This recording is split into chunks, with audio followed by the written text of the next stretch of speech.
Before the skyscrapers, before the maps we know today, there were kingdoms so powerful the world believed they would last forever. Cities glittered like jewels, armies thundered across deserts, and temples touched the sky.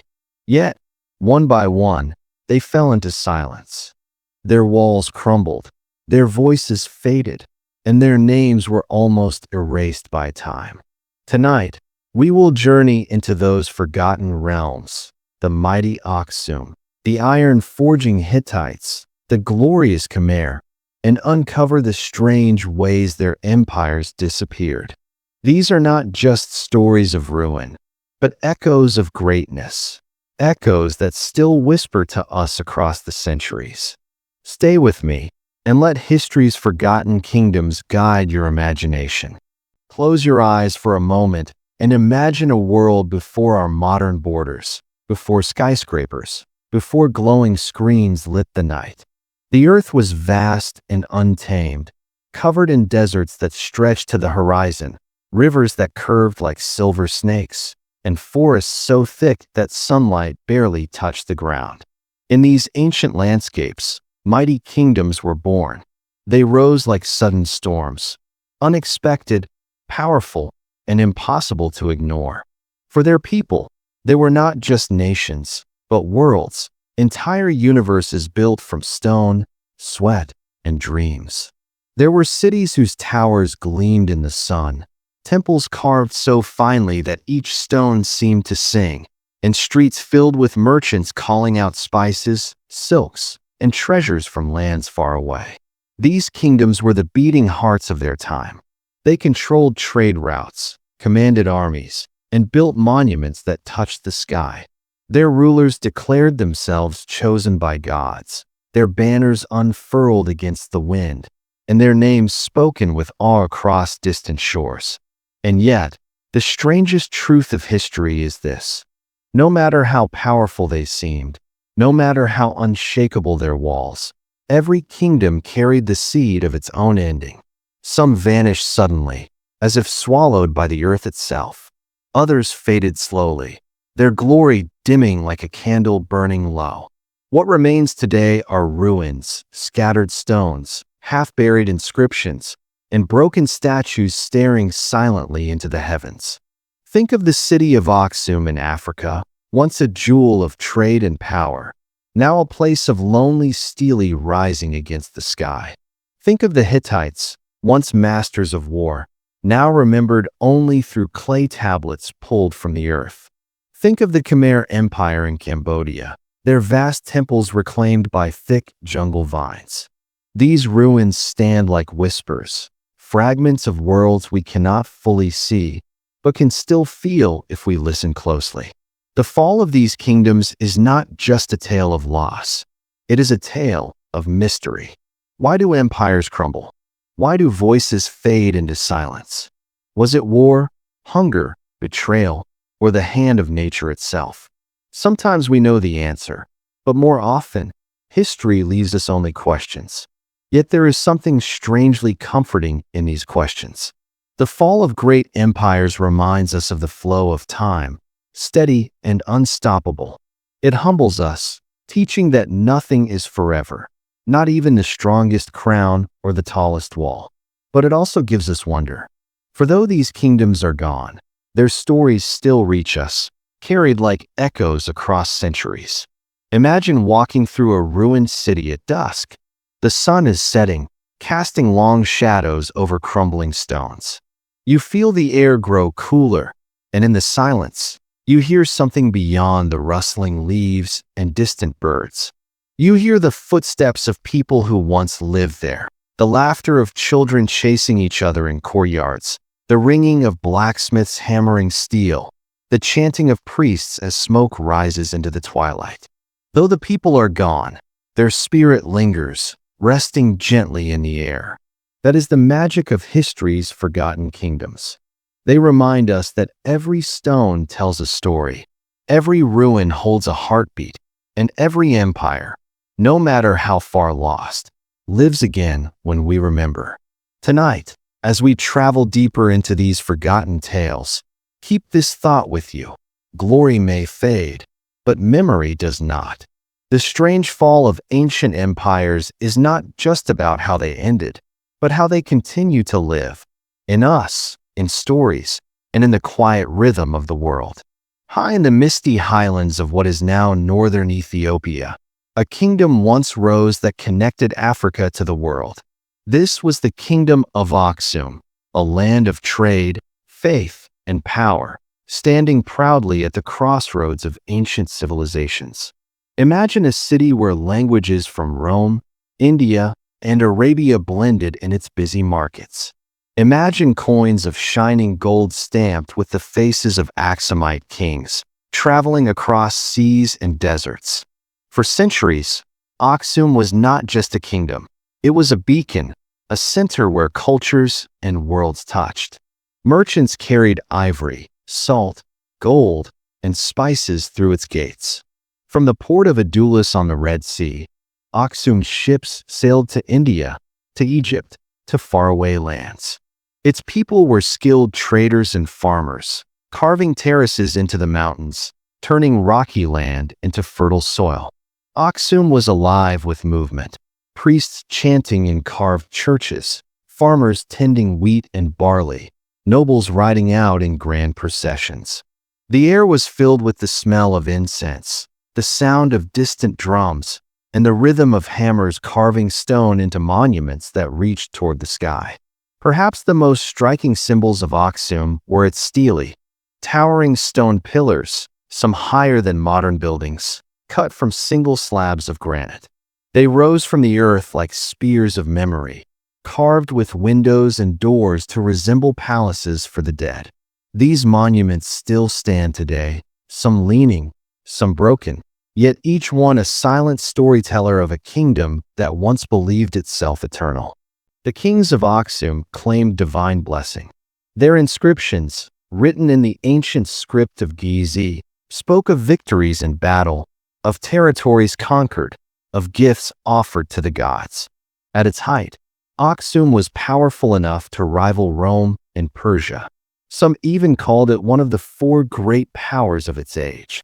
Its people were not isolated. They were connected, shaping and being shaped by the great currents of history. But just as rivers shift their course, so too did fortune change. Slowly, quietly, the world moved on, and Aksum began to fade. Trade routes shifted. The rising power of Islam redirected commerce across the Arabian Peninsula. Ships no longer stopped at Adulis in the same numbers. Caravans chose new paths. The lifeblood of the kingdom, its trade, began to wither. There were whispers of invasions, too. Armies pressed against its borders. Enemies struck at its ports.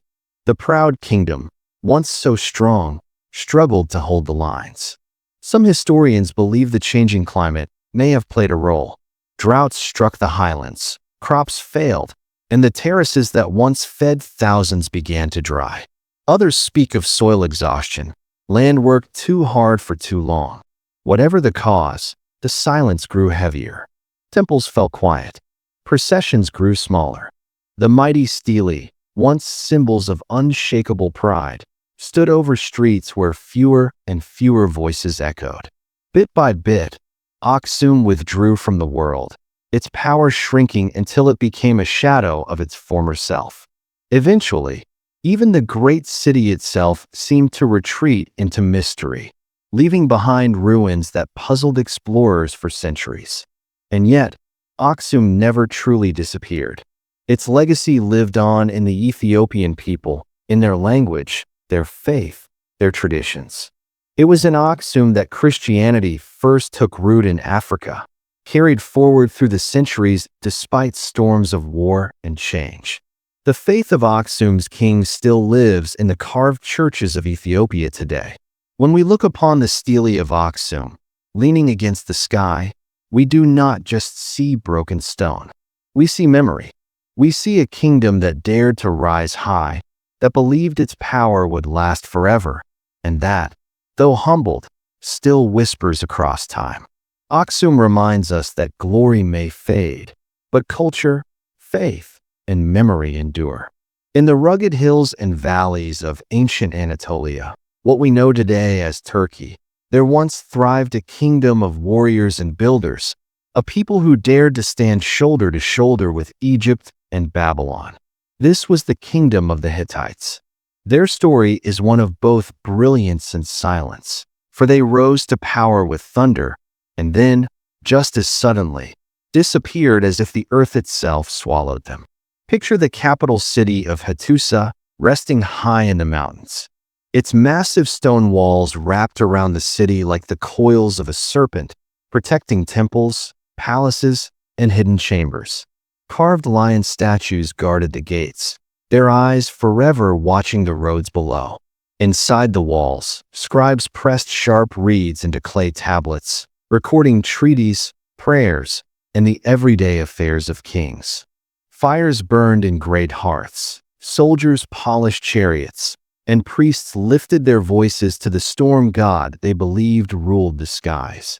The Hittites were not a small, forgotten tribe. They were innovators. They forged tools and weapons of iron at a time when many of their neighbors still worked in bronze. They built powerful chariots, swift and deadly, drawn by horses trained to move with precision. Their kings were not only warriors but also skilled negotiators, signing treaties with Egypt that still survive today. Etched on stone and clay, the oldest known peace treaties in the world. At their height, the Hittites ruled lands that stretched from Anatolia to Syria. They battled mighty pharaohs, challenged Mesopotamian rulers, and held sway over vital trade routes that carried goods, armies, and ideas across continents. For centuries, their power seemed unshakable. They were feared, respected, and their name carried weight far beyond their borders. And then, almost without warning, it ended. By the late 12th century BCE, Hattusa was abandoned. The gates once guarded by lions fell silent. The clay tablets stopped being written. The voices of kings were lost, swallowed by the earth. For centuries, the Hittites vanished so completely that even their very existence was forgotten. Ancient writers who came later, Greeks and Romans, barely mentioned them, as if they had never been there at all. Why did such a great empire disappear? Historians still puzzle over this mystery. Some point to famine. The lands of Anatolia, harsh and rocky, may have suffered years of drought. Without food, cities weaken, armies cannot march, and kingdoms fracture. Others speak of the sea peoples, mysterious raiders who swept across the eastern Mediterranean during this period, leaving destruction in their wake. It is possible that the Hittites, already weakened, could not withstand such invasions. There is another possibility, too, that the empire collapsed from within. Rivalry between nobles, pressure on farmers, or a struggle over succession could have torn the kingdom apart. Sometimes it is not a single disaster that topples a civilization, but a chain of small cracks that eventually bring the whole structure down. What makes the fall of the Hittites even more haunting is the silence that followed. For hundreds of years, their story was gone. Their language was lost, their kings unnamed, their monuments swallowed by weeds and stone. It was only in the 20th century that archaeologists, digging in the soil of Anatolia, uncovered the ruins of Hattusa. There, buried beneath centuries of dust, they found tens of thousands of clay tablets, written in a forgotten script. Patiently, scholars worked to read them, and at last, the Hittites spoke again. From those tablets, we learned of their battles, their laws, their prayers to gods of thunder and sun. We learned of their treaties, their alliances, their struggles. What was once a shadow became a kingdom once more, pieced together word by word, stone by stone. And yet, even with these discoveries, the mystery lingers. We still do not know exactly how an empire so mighty, so advanced, could vanish almost overnight. Perhaps that is the lesson the Hittites leave us, that even the strongest walls can crumble, even the proudest names can be forgotten, and history itself can close its doors until time decides to open them again. In the heart of Southeast Asia, where jungles grow thick and rivers weave like endless ribbons, there once rose a kingdom that seemed touched by the heavens themselves. This was the Khmer Empire, a realm of extraordinary ambition, beauty, and faith. At its height, it ruled over vast stretches of modern Cambodia, Laos, Thailand, and Vietnam.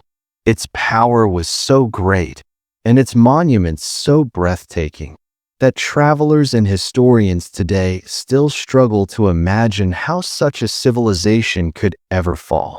The crown jewel of this empire was Angkor, a city that once spread wider than many modern capitals.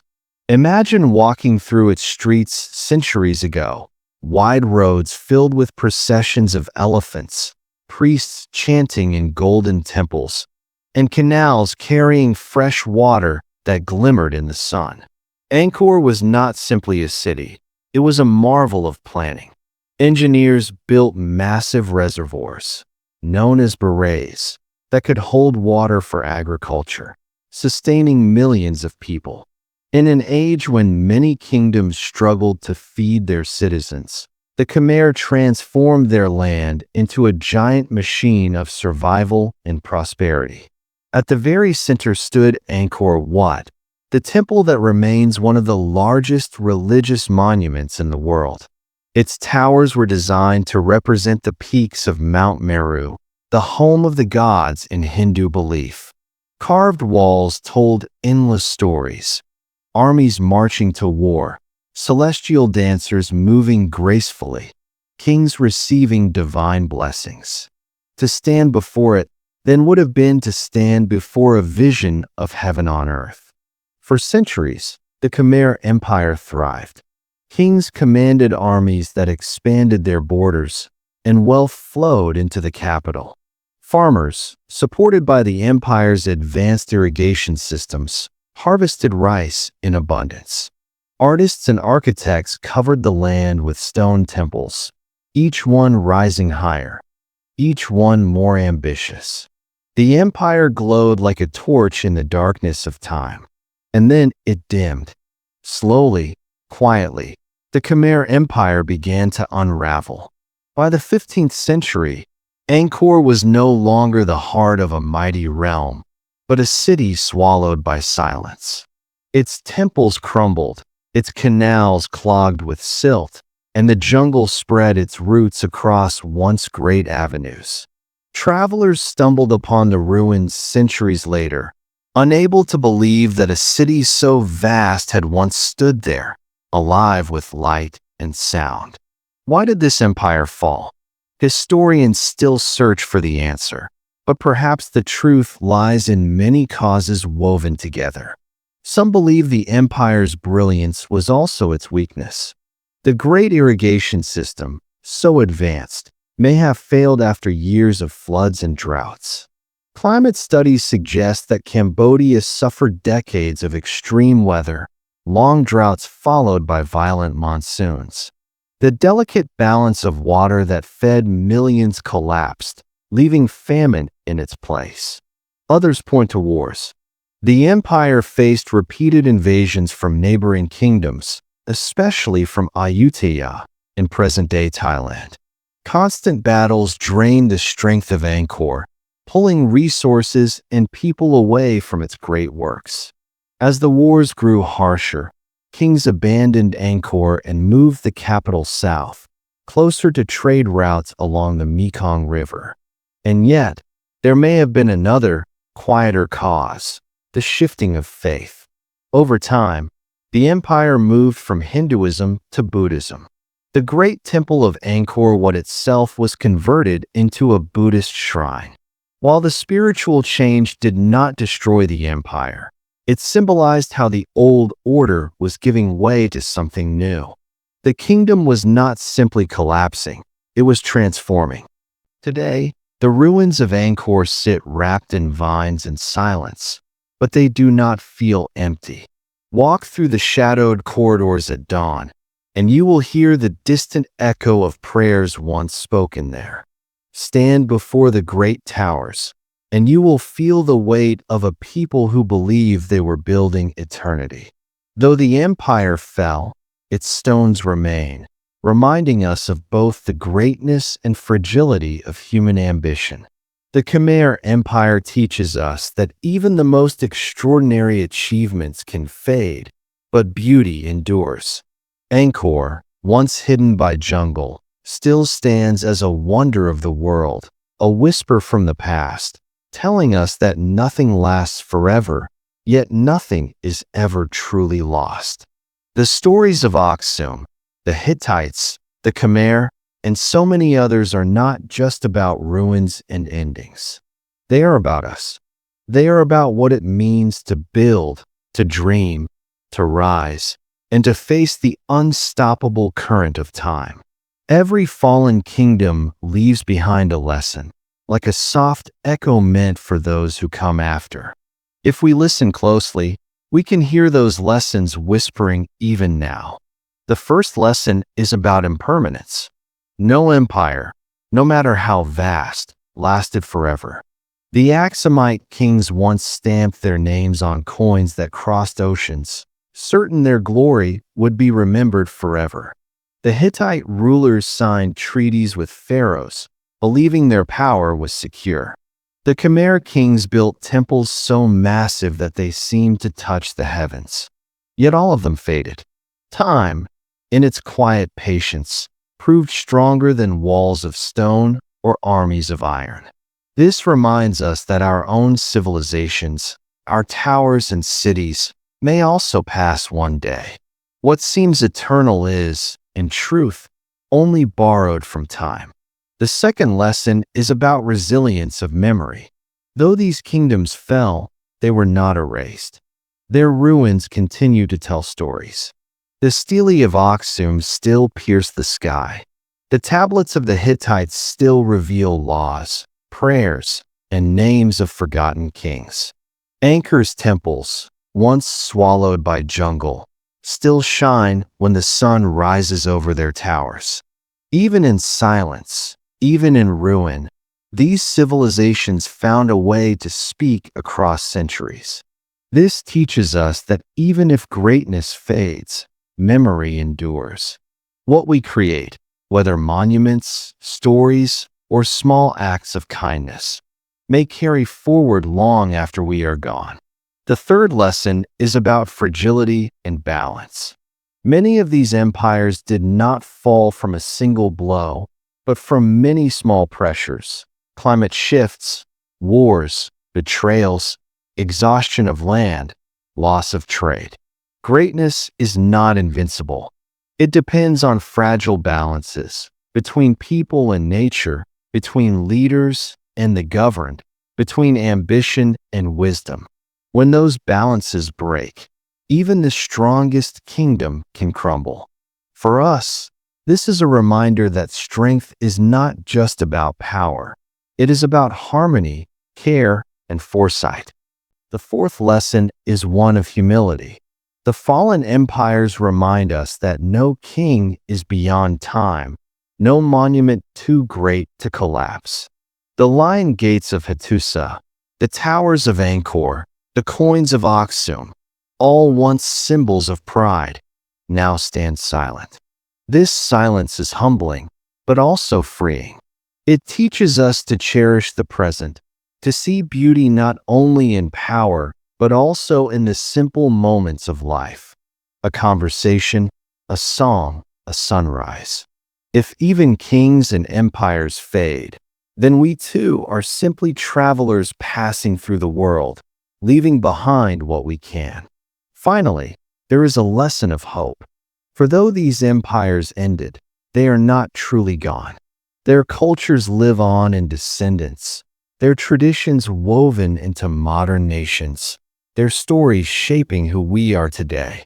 The people of Ethiopia still carry the faith first embraced in Aksum. The people of Cambodia still honor the beauty of Angkor. The tablets of the Hittites still inspire historians to uncover more of humanity's past. The fall of empires is not only about endings. It is also about continuations, about how humanity carries forward fragments of greatness, weaving them into new beginnings. So tonight, as we leave behind the echoes of forgotten kingdoms, let us carry their lessons with us. Empires rise, empires fall, but the human spirit continues. We are part of that same story, a story of ambition, of failure, of resilience, of memory. And perhaps, someday, long after our own cities fade, someone will walk among our ruins and listen for our whispers too. And so, the forgotten kingdoms remind us of a truth deeper than stone and stronger than armies, that nothing lasts forever, yet nothing is ever truly lost. Their ruins still whisper, their stories still breathe, and tonight, we have walked among them together. If these echoes of history moved you, I invite you to keep this journey alive. Leave a like to let others discover it too, and subscribe so you can join me again as we explore more tales the world has nearly forgotten. Until then, may the stories of the past guide your dreams, and may you carry their lessons into tomorrow.